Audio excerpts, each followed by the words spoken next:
নমস্কার, কেমন আছেন সবাই?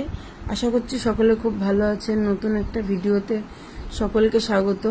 ব্লগটা আমি এখন থেকে শুরু করলাম, সকাল 8টা থেকে। আজকে মঙ্গলবার। তো সারাদিন কি করি না করি চলো দেখতে থাকো। সকাল থেকে যতদূর পারবো ততদূর শেয়ার করব। তো প্রথমেই তো আমি গ্যাসের ওষুধ দেখাচ্ছিলাম, ওটা আমি খাবো। সকালে আমি খাই গ্যাসের ওষুধটা। তো বাসি কাজকর্ম কিছুই আমি শেয়ার করতে পারিনি, যেহেতু টিফিন নিয়ে যাই, তাড়াহুড়ো থাকে। তো ওইদিকে ভাত আর চাটা তো বসিয়ে দিয়ে তোমাদের একটু বাইরেটাও ঘুরিয়ে নিয়ে আসলাম, কত সুন্দর লাগছে সকালে। তো এদিকে চাটা খেতে খেতে এদিকে আমি লতিটাও বেছে নেব। ওদিকে মাছ ভাজা বসিয়ে দিয়েছি, দিয়ে এদিকে লতিটা বাছা হয়ে গেছে। লতি আর বাটা মাছ করে দেবো, টিফিন নিয়ে যাবে আর খেয়ে যাবে। সকালে আর সেরকম সবজি ছিল না ঘরে, বাজারে যাব। তো খেতে দিয়ে ওনার গুছিয়ে দিয়ে বাজারে চলে গেছিলাম। লতি দিয়ে বাটা মাছ দিয়ে করেছিলাম দেখলে। তো এখন একটা করবো। তো এই যে চিংড়ি মাছ নিয়েছি আর কাতলা মাছের মাথা। বাজারটাও তুলে নিয়েছি। ভেন্ডি, শসা, পটল, দুটো আম, বেগুন নিয়ে এসছি। আর একটা ডিম নিয়ে এসছি, ডিমটাও শেষ হয়ে গেছিলো। আর বালতি ফেটে গেছিলো, যে দুটো বালতি নিয়ে এসছি। একটা নিয়েছে 130 আর এটা নিয়েছে 170। বালতিগুলো বেশ ভালোই হয়েছে, দুটো একই কালার নিয়েছি। তো কেমন হয়েছে অবশ্যই জানিও। বালতি দুটো 290 টাকা। আর এই ডিমটাও তুলে নেবো এখন, তারপরে আবার রান্না করবো।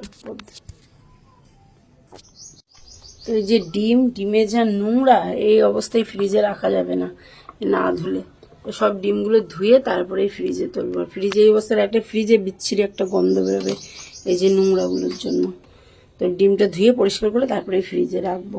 জলে ধুয়ে নিই ডিমগুলো, সব এক একটা করে ভিজানো থাক, পরে আস্তে আস্তে তুলবো। এইভাবে ঝুড়িটা ধরে থাক। আর টুপুর দিয়ে জল ঢেলে দেবো ওখানে। ডিমগুলো ধোয়া হয়ে গেছে, ডিমগুলো তুলে দিই। এবার মাছটাও দিলাম ফ্রিজে, সব ধোয়া হয়ে গেছে, তুলে দিলাম।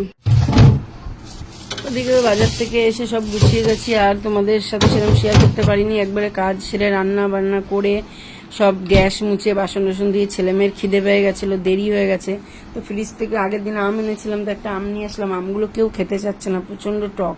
তো ওদের খেতে দিয়ে তারপরে আমি স্নান করতে যাব। আর কি রান্না করেছি পরে বাজারের থেকে ওই যে চিংড়ি মাছ নিয়ে এসেছিলাম, আর কাতলা মাছটা তো রেখে দিয়েছি।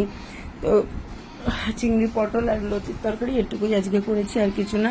আর আমাদের বাড়ির পুচকিটা ওই ছেলে মেয়ে খেতে বসে গেছে। পুচকিটাকেও নিয়ে এসছে, বসতে শিখে গেছে।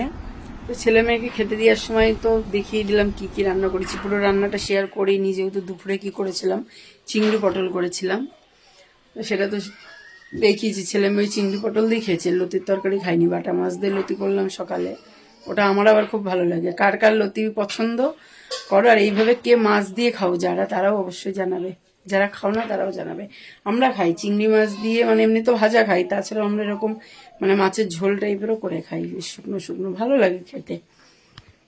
তো চলো, আর বলবো না, কিছু খেয়ে নিই। তো দুপুরে তো খাওয়া দাওয়ার পরে অনেকটা সময় কেটে গেছে, ছেলে জিমে যাবে, ওই জন্য ডিম সিদ্ধ বসিয়ে দিয়েছি। তো আজকে এটুকুই ছিল। কেমন লাগলো অবশ্যই কমেন্টে